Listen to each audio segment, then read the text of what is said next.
నమస్కారం ఘంటారావానికి స్వాగతం ముందుగా ప్రధానాంశాలు తమిళనాడులో గూడ్స్ రైలును ఢీకొట్టిన భాగమతి ఎక్స్‌ప్రెస్ పట్టాలు తప్పిన 13 బోగీలు 19 మంది ప్రయాణికులకు గాయాలు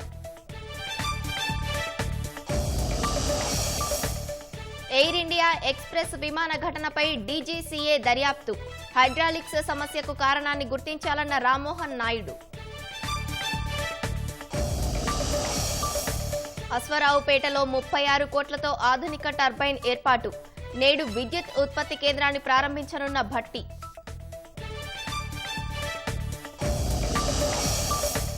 రాష్ట్ర వ్యాప్తంగా భక్తి శ్రద్ధలతో దేవీ శరన్నవరాత్రి ఉత్సవాలు దసరా పురస్కరించుకుని తెలుగు లోగిళ్లలో పండుగ శోభ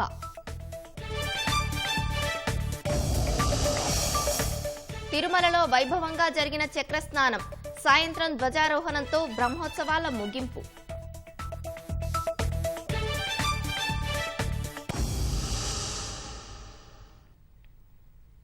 తమిళనాడులో భాగమతి ఎక్స్‌ప్రెస్ లూప్ లైన్లోకి వెళ్లి గూడ్స్ రైలును ఢీకొట్టింది 75 కిలోమీటర్ల వేగంతో ఆగి ఉన్న గూడ్స్ రైలును ఢీకొట్టగా ప్రమాదం దాటికి భాగమతి ఎక్స్‌ప్రెస్కు చెందిన 13 బోగీలు పట్టాలు తప్పాయి పార్సెల్ వ్యాన్తో పాటు ఒక ఏసీ బోగీలో మంటలు చెలరేగాయి ఈ ప్రమాదంలో 19 మందికి గాయాలు అయ్యాయని ఎవరూ మృతి చెందలేదని రైల్వే బోర్డు ప్రకటించింది తమిళనాడులో శుక్రవారం రాత్రి భారీ రైలు ప్రమాదం చోటు చేసుకుంది మైసూరు నుంచి తమిళనాడు ఆంధ్రప్రదేశ్ తెలంగాణ మీదుగా దర్భంగా వెళ్లాల్సిన భాగమతి ఎక్స్‌ప్రెస్ తమిళనాడులోని తిరువళ్లూరు జిల్లా కవరైపెట్టై రైల్వే స్టేషన్ సమీపంలో గూడ్స్ రైలును ఢీకొంది ఈ ఘటనలో భాగమతి ఎక్స్‌ప్రెస్ కు చెందిన 13 కోచ్లు పట్టాలు తప్పాయి కొన్ని చెల్లాచెదురుగా పడిపోగా మరికొన్ని ఒకదానిపై మరొకటి ఎక్కాయి సమీప గ్రామాల్లోని ప్రజలు వివిధ శాఖల సహాయక సిబ్బంది హుటాహుటిన వచ్చి సహాయక చర్యలు చేపట్టారు గూడ్స్ రైలును ఢీకొన్నప్పుడు ముందు భాగంలో అన్ని ఏసీ కోచ్లే ఉండడం వల్ల వాటిలో ఉండే ప్రయాణికులు గాయపడ్డారు వారందరినీ సమీపంలోని ఆసుపత్రులకు తరలించారు అయితే ప్రమాదంలో ప్రయాణికులెవ్వరూ మరణించలేదని దక్షిణ రైల్వే ప్రకటించింది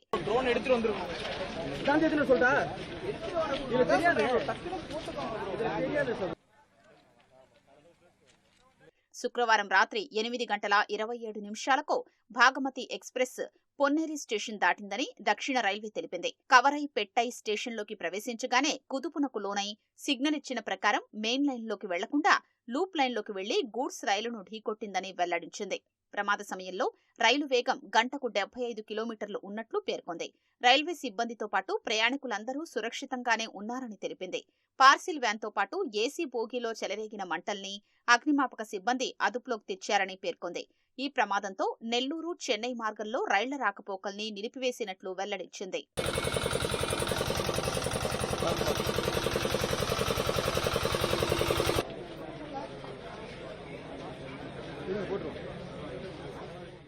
ప్రమాదం పట్ల విచారం వ్యక్తం చేసిన తమిళనాడు ముఖ్యమంత్రి స్టాలిన్ సహాయక చర్యల్ని పర్యవేక్షిస్తున్నారని తెలిపారు ప్రయాణికుల్ని చెన్నైకు తరలించిన అధికారులు అక్కడి నుంచి గమ్యస్థానాలకు చేర్చేందుకు ప్రత్యేక రైలు ఏర్పాటు చేశారు తమిళనాడు ఉప ముఖ్యమంత్రి ఉదయనిధి స్టాలిన్ ఆసుపత్రికి వెళ్లి క్షతగాత్రుల్ని పరామర్శించారు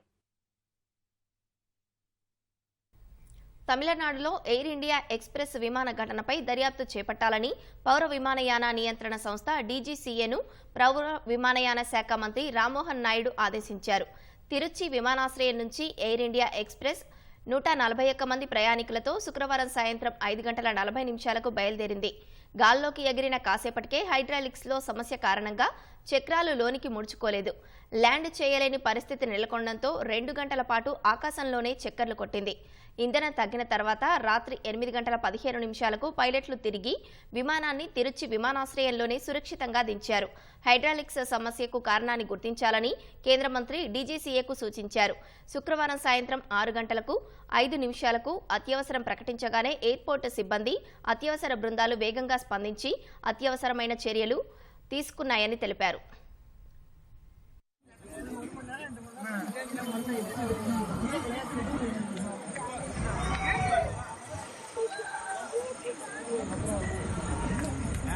அது லைட்டுக்கு அப்படிதான் இருக்கும் வளையும் போது தெரியும் யார் ஃபோன் பண்றா இன்புட்ல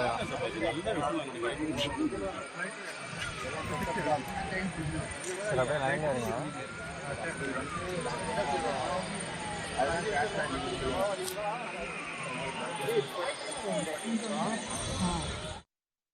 స్వతహాగా విద్యుత్ ఉత్పత్తి లక్ష్యంగా తెలంగాణ ఆయిల్ ఫెడ్ వడివడిగా అడుగులు వేస్తోంది. ఎక్కడ పామాయిల్ పరిశ్రమ నెలకొల్పినా సొంతంగా విద్యుత్ ఉత్పత్తి చేసే విధంగానే ముందడుగు వేస్తోంది.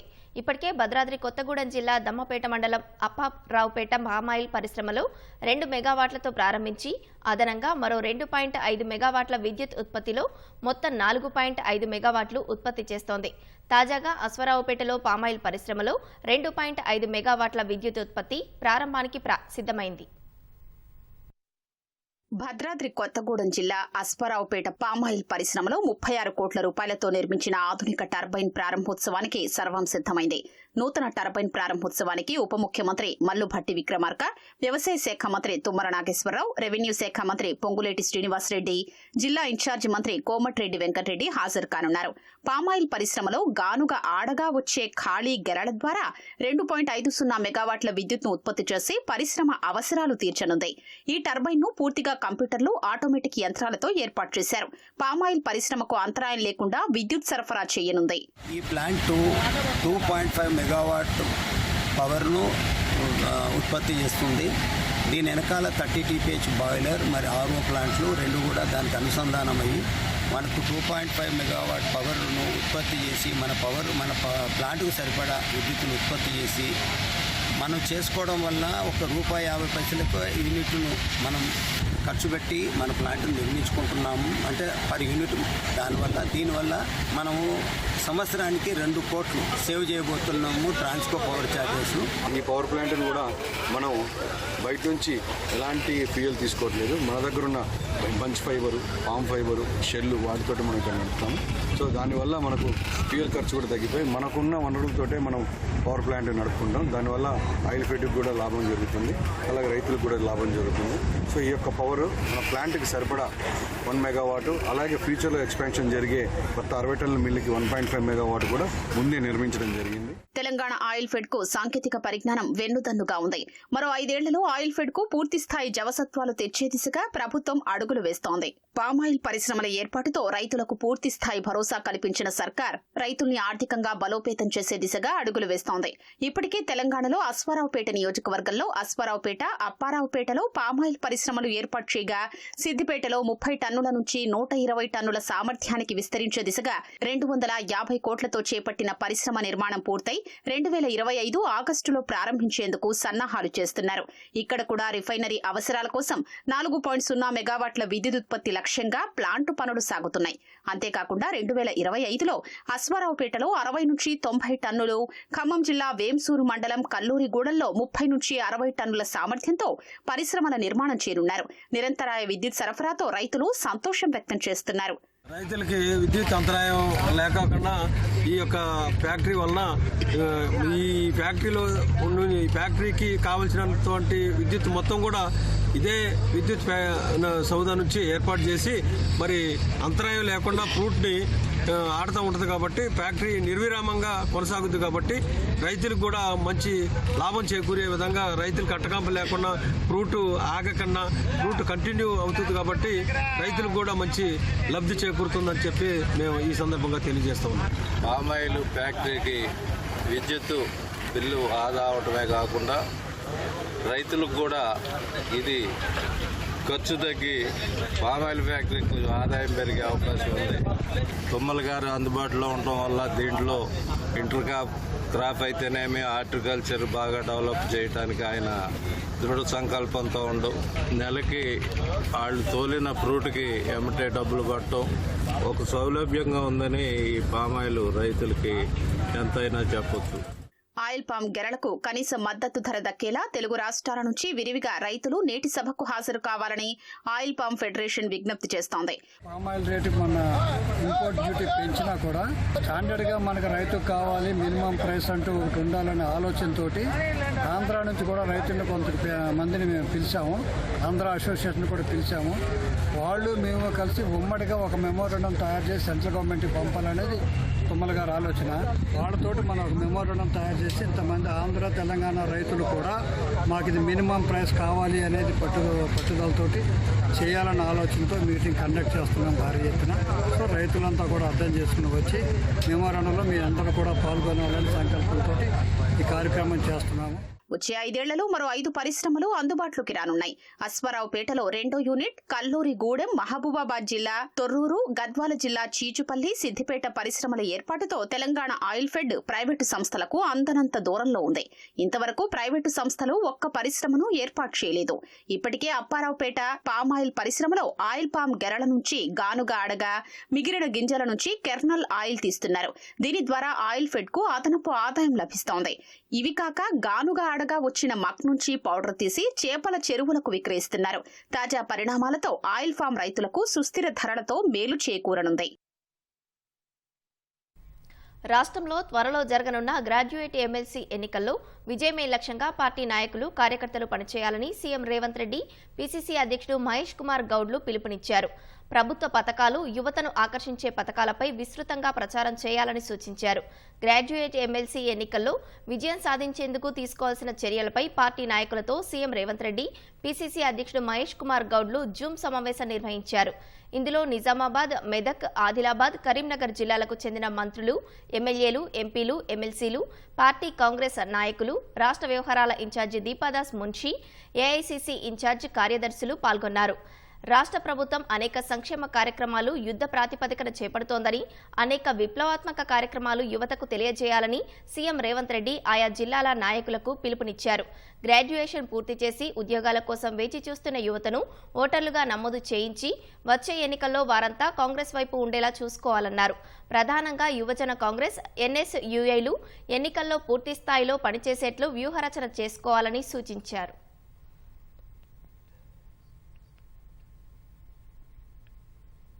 మూసీ నది ప్రక్షాళనలో భాగంగా నిర్వాసిత కుటుంబాలకు పునరావాసం కల్పించడంతో పాటు కుటుంబ సభ్యులకు ఉపాధి, విద్యార్థులకు కొత్త పాఠశాలల ప్రవేశంపై ప్రభుత్వం దృష్టి సారించింది. ఇప్పటికే సుమారు 300 మందికి పైగా బాధిత కుటుంబాలకు సమీపంలోని 2 పడక గదుల ఇల్లు కేటాయించగా అందులోకి వెళ్లిన 29 మంది పాఠశాల విద్యార్థులను సమీపంలోని పాఠశాలల్లో చేర్పించారు. జీహెచ్ఎంసీ అర్బన్ కమ్యూనిటీ విభాగ నేతృత్వంలో విద్యార్థులు విద్యా సంవత్సరం నష్టపోకుండా పాఠశాలల్లో చేర్పించారు. పిల్లిగుడిసెల గృహ సముదాయంలో పునరావాసం కింద చేరిన కుటుంబాల్లోని పిల్లలకు చెంచెలుగూడ, కమేలాలోని పాఠశాలల్లో అవకాశం కల్పించారు. అంతేకాకుండా పిల్లిగుడిసెల వద్ద బాధిత కుటుంబాల సహాయం కోసం ప్రత్యేకంగా హెల్ప్ డెస్క్ ఏర్పాటు చేసి సహాయ చర్యలు అందించడం కోసం కమ్యూనిటీ ఆర్గనైజర్లు, రిసోర్స్ పర్సన్లు కృషి చేస్తున్నారు.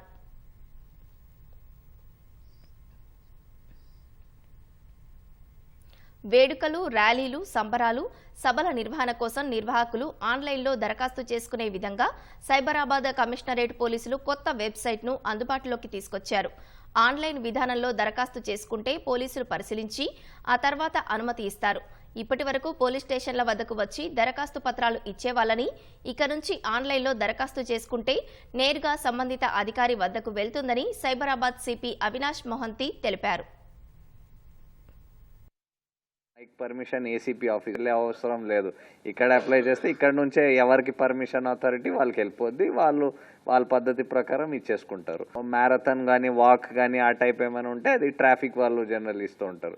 సో మళ్ళీ మీరు ఏ ట్రాఫిక్ డీసీపీ దగ్గర వెళ్ళాలి, జాయింట్ సిపి దగ్గర వెళ్ళాలి, ఎక్కడ మీకు ఇబ్బంది అవుతుంది, తిరుగుతూ ఉంటారు. సో అది కాకుండా ఇక్కడ ఒకటే ప్లేస్లో అప్లై చేసేస్తే ఇంకా ఆటోమేటిక్ కన్సర్న్ ఆఫీసర్కి వెళ్ళిపోతుంది, మీ ఫోన్ నెంబర్తో వెళ్ళిపోతుంది. సో వాళ్ళే మీకు కాంటాక్ట్ చేసి మీరు పర్మిషన్ అడిగారా, ఎక్కడ అడిగారు, సో అప్పుడు వాళ్ళు ఇన్స్పెక్ట్ చేసి రిపోర్ట్ ఇచ్చేస్తారు. సో మేము భావిస్తున్నాం దీంతో ఒకటి పబ్లిక్కి బాగా కన్వీనియన్స్ ఉంటుంది, అప్లై చేయడము, పర్మిషన్స్ తీసుకోవడం ఇబ్బందులు ఉండవు. సెకండ్, మాకు కూడా స్పీడప్ చేయడానికి ఫెసిలిటేట్ చేస్తుంది. రాష్ట్ర వ్యాప్తంగా భక్తి శ్రద్ధలతో దేవి శరన్నవరాత్రి ఉత్సవాలు జరుగుతున్నాయి. అమ్మవారి ఆలయాల్లో చండీ హోమాలు, యాగాలు, కుంకుమార్చనలు వైభవంగా జరుగుతున్నాయి. భక్తులు దుర్గామాతను దర్శించుకుని మొక్కులు చెల్లించుకుంటున్నారు. అమ్మవారి నామస్మరణతో ఆలయాలు మారుమోగిపోతున్నాయి. నవరాత్రి ఉత్సవాల్లో భాగంగా హైదరాబాద్ చార్మినార్ భాగ్యలక్ష్మి అమ్మవారి ఆలయంలో ప్రత్యేక పూజలు చేసి అమ్మవారికి పల్లకీ సేవ నిర్వహించారు. చార్మినార్, గుల్జార్ హౌస్, ఘాన్షీ బజార్, మదీనా, పత్తర్ఘట్టి మీదుగా తిరిగి భాగ్యలక్ష్మి ఆలయం వరకు పల్లకీ సేవ సాగింది. ఎన్టీఆర్ స్టేడియంలో బెంగాలీ సేవా సమితి ఆధ్వర్యంలో ప్రత్యేక కాళీమాత విగ్రహాన్ని ఏర్పాటు చేశారు. నారాయణగూడ, విఠల్వాడిలో అమ్మవారి గుహమండపం విశేషంగా ఆకట్టుకుంటోంది. శ్రీ దుర్గా భవానీ భక్త సమాజ్ ఆధ్వర్యంలో దేవీ మండపాన్ని ఏర్పాటు చేశారు.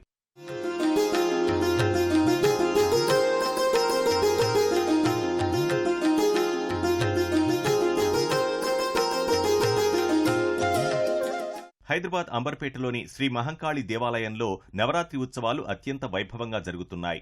శ్రీ మహంకాళి సేవా సమితి ఆధ్వర్యంలో అంబర్పేట్ ప్లేగ్రౌండ్లో దాండియా కార్యక్రమాన్ని నిర్వహించారు. మహిళలు కోలాటాలతో దాండియా పాటలకు అనుగుణంగా నృత్యం చేస్తూ సందడి చేశారు. గోల్కొండ కోటలో జరిగిన బతుకమ్మ వేడుకల్లో మహిళలు పెద్ద సంఖ్యలో పాల్గొని ఉత్సాహంగా దాండియా ఆడారు.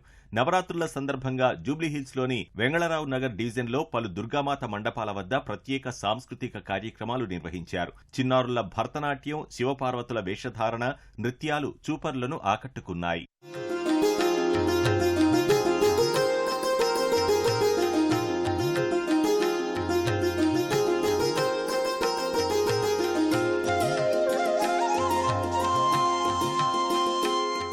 యాదాద్రి అనుబంధ ఆలయమైన శ్రీ పర్వతవర్ధిని సమేత రామలింగేశ్వర స్వామి ఆలయంలో శ్రీదేవి శరన్నవరాత్రులను వైభవంగా నిర్వహిస్తున్నారు. ఉత్సవాల్లో భాగంగా 9వ రోజు అమ్మవారు మహిషాసురమర్ధినిగా దర్శనమిచ్చారు.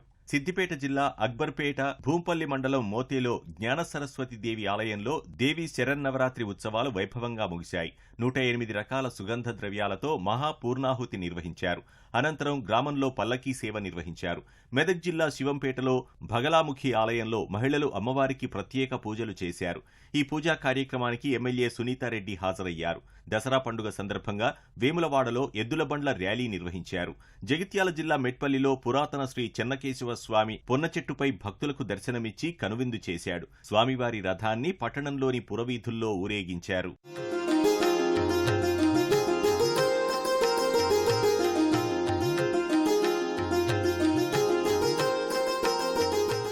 కరీంనగర్ మహాశక్తి ఆలయంలో కేంద్ర హోంశాఖ సహాయ మంత్రి బండి సంజయ్, మంత్రి పొన్నం ప్రభాకర్ మహాశక్తి అమ్మవార్లను దర్శించుకుని ప్రత్యేక పూజలు నిర్వహించారు.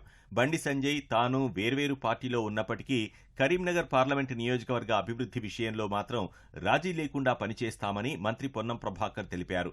ఆలయంలో బండి సంజయ్ రుద్ర సహిత చండీ హోమం నిర్వహించారు. అనంతరం మహిషాసుర వధ కార్యక్రమంలో పాల్గొన్నారు.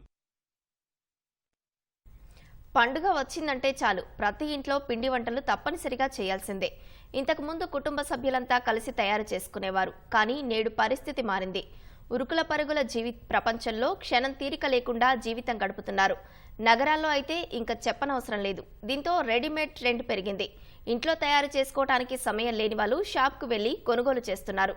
కోవిడ్ తర్వాత ఈ పరిస్థితి మరింత పెరిగింది. దీంతో పండుగ సమయాల్లో మిఠాయి దుకాణాల్లో పిండి వంటలకి భారీగా గిరాకీ ఉంటోంది.